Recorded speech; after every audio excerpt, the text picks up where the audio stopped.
tough loss. Let it get away in the third quarter. We came out super flat in the third, and the Pacers ran away with it 121-108. Pich and I are from the couch of the Airbnb one last time to recap this game. Where do you want to start?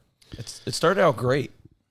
Gary Harris hit a three in the corner. I mean, yeah, you're being polite to say it started out great. It went away pretty fast. Well, really fast, because that's the only shot he made all game. So that's what he went 1 for 8, and that was the only one. The first half was kind of just almost like a stalemate, right? We had a 1-point lead at halftime. On an overview, even though we're at the beginning of this, there's like 4 key things that we talk about with this team all the time that all happened in this game. We got shot badly from 3-point range. We were terrible at it, probably the worst all season. 20%. We lost the third quarter big time. Just came out flat, nothing doing. We lost points in the paint. Yep. And rebounds. No, we won the rebounds. Rebounds for sure. Yeah. That's surprising. And bench points. We lost bench points by 16 points. Okay. And that's usually a strength of our game. Yep. Those are 4 pieces that, like, if you lose all 4 of those, you're not winning the game. No chance. Like, you have very little chance of that happening. So, they look flat tonight a little bit. And it just, the flow was weird. And Wendell getting into that foul trouble early, his demeanor just didn't seem right. He seemed frustrated by all that. And sometimes Moritz comes in and picks up the slack. Yeah. But, like, he didn't play bad, but he didn't fill the shoes of Wendell Carter properly. So, and then we got to see Goga minutes if you're looking for a positive in this game. Yeah, Goga minutes, baby. He had 6 points and 6 rebounds in about 9 minutes of play. Sets a mean screen. I mean, that's what you wanted from the guy, right? And there was a lot of bowl minutes tonight. I heard people complaining about the 20 bowl minutes, but it's like with J.I. not playing, somebody's got to play. Where was Chuma? Whenever there's a loss, everyone's going to have a ton of questions and point to this, that, and the other thing. Yeah. But I think it gets back to those 4 categories I talked about. They didn't win one of those. Yeah. And I'm pretty sure that if there's a dry erase board in the locker room, those are 4 things on their top 5 things that they want to do. Yeah. So yeah, it was just a tough game for Wendell Carter Jr. He only got 18 minutes, 1 of 11. Just an ugly affair. He did get into that foul trouble early and never really could bounce back. Yeah, Goga was good. It's always tough. I mean, you got to hand it to the Pacers. Tyrese Halliburton is a legit dude, definitely a legitimate all-star. He can dish the rock, man. What he had, 14 assists tonight. He really gets his guys in advantageous positions where they can thrive. He had 15 points on 5 of 9 shooting. Very efficient, didn't shoot the ball a lot. He has one of the weirdest shots ever. Yep. I talked about it with a lot of people during the course of this game and after. Just kind of throws it up but it's good because it's hard to prepare for. It's a quick release. Like, it just kind of throws it up like, oh, yeah, by the way, I'm going to just shoot right now. And it's like, but it's like a perfect swish. You know what I mean? Like, he's not banking them off the backboard. They're going in. Like, so he knows what he's doing. That's all it counts. And sometimes when you have that little hitch in your game, it's exciting because it makes it hard for the team to stop you. Like when Fultz drives and he kind of does that ball in out thing. It makes it hard to. Yeah, it's irregular. Unique. It's different. Yeah, different. Yeah. No, that's a great point. We got owned in the paint tonight. It felt really bad. We got Jalen Smith, Benedict Mathurin, Miles Turner. Seemed like those guys were either dunking or laying up the ball every time I turned around. And that's, again, a lot to do with Tyrese Halliburton, but also our defense just broke down at times. We didn't defend the paint at all well. That's normally our strength. And again, you mentioned it earlier, we lost it 62-58 tonight. So that's where we have to hang our hat, and we definitely did not do this. It's even worse because if you go back, Second Cousins, you'll watch the old episodes. I think last year, trade deadline, I was like, let's get Jalen Smith. He's a young man. He can do some of the big man shit that I'm after. Sorry for the curse. Who was it we were interviewing yesterday? And he says he can't watch in the well, he probably already doesn't, so it's not like he said, oh, let me take a chance on him today. Right. No, he's not thinking that Kyle's going to clean up his dirty pirate mouth in one game, especially after all the carousing that we've been doing this weekend. Man, I'm in zombie mode right now, and I just woke up. Can we talk about the opposing team's bench star of the game, Jordan Nwora, for a second? 18 points, 6 assists, and 8 rebounds in 21 minutes. Yeah. There's always somebody, right, that comes off the bench. You would expect it from Benedict, but you wouldn't see it coming from Jordan Nwora, who the Bucks kind of cast off. And but there's always somebody. Yep. And when you have somebody on their bench that's doing that, you need someone to at least offset that, and we didn't have it. So just between him and Benedict right there, I'm telling you, it's a brilliant, it's a brilliant strategy, right Pish. If you could put $5 on every bench player to do 20 points on the opposing team, I feel like that's got to pay out. Yeah, right. Yeah, like the odds are going to be so good. But the sports books don't even have those players, and they're torching us. That's the thing, man. There was no way. Where was the Jordan Nwora line tonight? I don't think you could find it. That did not exist. To be fair, it's usually T.J. McConnell. Yeah, he was pesky, and even he played well off the bench. Yeah, he had 6 points, 7 assists, and 6 boards in 19 minutes. So, their bench played well. Ours did not. Jalen Suggs with 14, but it took you 12 shots to get it. Cole only had 7 shots, and he went, 2 for 7? So 0 for 2 from beyond the arc. We just didn't get the scoring from those guys that we needed. It's frustrating. We were, shout out to Al and his crew. He was with his buddy and their ladies. We went to the AC Hotel prior to the game. We'll talk about all the That's good like things. The rooftop bar that, we've always seen when you go to games or whatever. Yeah. And I thought it was just some rich guy's, deck. I didn't realize it was a bar up there, but that's where we met down. It was a cool place. I forgot the story I was telling. Well, you were going to probably talk about, I think, Brian. Well, definitely Brian. So I didn't want to talk about all the good things because we'll save that. Even in this loss, I wanted to talk about J.I. All right. Because Al brought that up pretty much right away. Shout out to Orlando Magic HQ. They always have all the news feeds with the sexy graphics. They're building an awesome platform for Orlando Magic fans. Articles, go check it out. Video. A platform almost as awesome as the AC Hotel's roof deck bar. Hey. He brought up right before the game, J.I.'s not playing. What do you mean J.I.'s not playing? It's not a back-to-back. Right. He literally, it's the best conditions that it could possibly be for a guy coming off an injury.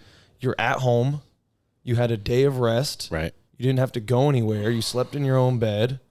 Well, Coach... did he address that? Coach Mosley addressed it afterwards and said there was pain. So no. I think that's why they... Oh, no. But, you never really know if there was... pain. It didn't necessarily mean that pain was in the knee. Oh, okay. It could have been somewhere else. It could have just been general pain. Okay. Maybe he caught the flu. I don't know. I felt like I caught a little bit of something last night, but you'll have that when a man sneezes on you during the game. I did sneeze on you. I'm sorry about that. But you didn't sneeze on the family in front of us, so I guess of the alternatives, you could have covered it, but you just decided to let it go. COVID's over. I had a beverage in my hand, Peach. What was I to do? You could have turned to your left. There was no one on your left. It was a draft beer, Peach. We're having too much fun in a loss. If it looks like we're having too much fun in the loss, I think we really did. Yeah, if we were back in Connecticut, you'd be mega somber, more anger. I'd be pissed. But you pulled it together well to rally and still have fun last night, which is great. Because shout out to you. Too many good things happen. Let's go down the list of amazing things from yesterday. We go to the AC Hotel, meeting up with Al, and I go to the bar to get a beverage. Gentleman comes over, asks me if I've been helped. I say I have. He asks me my order. Comes over, puts the drinks in front of me, gives me a dap. Thanks for what you're doing, man. What do you mean, like a teacher? Like but he doesn't know I'm a teacher in Connecticut. What's going on? And I'm like, oh. And I'm like, you watched the show? Yes. Brian, freaking homie. Thank you, man. Second cousin. He hooked it up. That was cool. Thanks for watching. So that was a great start. Then we had another guy up there. We did an interview with him, met up with Al. Yeah, literally turned from the bar from getting a drink from Brian, and the guy was like, hey, are you court cousins? It's like, what's happening right now? Because you keep in mind, we live in Connecticut where no one gives a shit about us. or the Magic. Yeah, it's not on the radar at all. It never even comes up. I tell people what we're doing here sometimes, and they're just like, what? That's cute. It's like, oh, all right. I mean, it was good to get feedback that people are getting laughs out of it and having a good time. Yeah, got a lot of positive feedback. Thanks for all that. We get into the arena, and we're sitting one row behind Air France, Mikhail Petrus. Yep. Who was in the building. And then at one point, Dante is walking down an aisle in the next section over. Yeah, he was coming up the stairs the next section over, and I just kind of, I looked, he took like a picture, I think, with somebody, and then I just yelled, "Hey, Dante," and he looked over and he pointed at us, and I was like, "Oh, we just had a moment with Dante," which was funny. But then he started walking towards us, and I'm not gonna lie. Yeah. For a second, I'm like, "Is he coming to talk to us right now?" Yeah. And then we came right back down because obviously he's here to talk to Mikhail. He's here to talk to Mikhail Petrus. We didn't get to hear the moment because obviously we're live in studio. We'll have to go check it out. But then they went down. They did the moment with Dante. Yeah, they did down by the court. That was sick. We met up with Al and his crew at halftime. We did some pack openings in the stadium, in Amway. Pulled an awesome Magic card you're going to have to watch. We'll put that in a future episode. We did miss the beginning of that third quarter, which I think was better for my mental health because that's when we really gave the game away. Yeah, we were already down 8 by the time we made it back in. Unbeknownst to us, we just kind of get back to our seats when all the damage had been done. But I was able to get Mikhail Petrus to sign my newly purchased Markelle Fultz jersey, which is now a Mikhail Petrus jersey. Number 20, yep. It worked out. And then after the game, the gentleman was nice enough to just talk with us on microphone for Court Cousins. So that's going to be coming. So we got a Mikhail Petrus interview. I know this is about Mikhail Petrus, just based on what I saw last night. When his time comes, he's going up, not down. Because if you have the patience to take drunk Kyle with a couple of little mics, take a picture with him earlier, sign his jersey, and then later agree to be on camera and be interviewed by him, you're something else. So that was pretty cool. And to be honest, you kind of came together there and did a pretty solid interview with him. Thank you. It's short, but it's going to be on the next show. Hell yeah. If you weren't in the restroom with us right after he did this, then you haven't heard this yet, but then you haven't heard this story. So make sure you tune into episode 40 coming up when we get back. We'll have all those stories. The restroom hijinks was fun. Yeah, there's going to be a What I Learned Orlando edition with stuff about the Magic and stuff about the city because it's just been a fun time. I was like a kid in a candy shop, and we went to the head, and I'm playing. I'm like, I just interviewed Mikhail Petrus, and the guys around me are kind of looking at me odd, and I'm playing the video on my phone. The whole story. Oh, well, that's what I was going to do. Oh, all right. You want to save it? I was going to say, I just teased. All right. I'm trying to get some people to move from these to the pod. It was odd. It was odd. Go to check out the next episode for the show. We'll sign off to Orlando. Thank you so much for the hospitality. Peach is here a couple more days, but I'm heading back tonight. It's been amazing. Everyone who came out and showed us around the city. I feel like I got a new look into Orlando. Yeah, for and sure. It's a poppin' town. There's a lot going on here. A lot of positive energy. A lot of drunken scootering. That was a good time. Oh, much scootering. Yes. We're pretty much a scooter gang at this point. I think, most of the time we've come down, it's always been we were at like a relative's house somewhere outside of Orlando. Yeah. You come into town just to go to like the Magic games, or everyone goes to the Disney and the theme park area. But this time we've just kind of been in downtown Orlando, which is like an area I'm not really that familiar with. And it's pretty awesome. So, he's coughing. Also, if you're walking around the Orlando area this weekend and you find a random water bottle, it's probably mine. It was him. This guy leads the league in left water bottles. I don't know if you were on some sort of like personal vendetta against water bottles and having them, but like you'd leave everywhere we go, you'd be like, I left my water bottle, and it's like, what? How? Yeah. So if you're looking for exclusive Court Cousins merch, just look for some Dasani water bottles around the city. It's magical. I don't get that. Our team's name is the Magic. Yeah. Okay. So you're just kind of doing the thing. But anyway, this has been too long a wrap-up. Yeah. Love you, everybody. We'll see you soon. Peace. Thanks for coming. Oh, it's not. The music's not going. All right.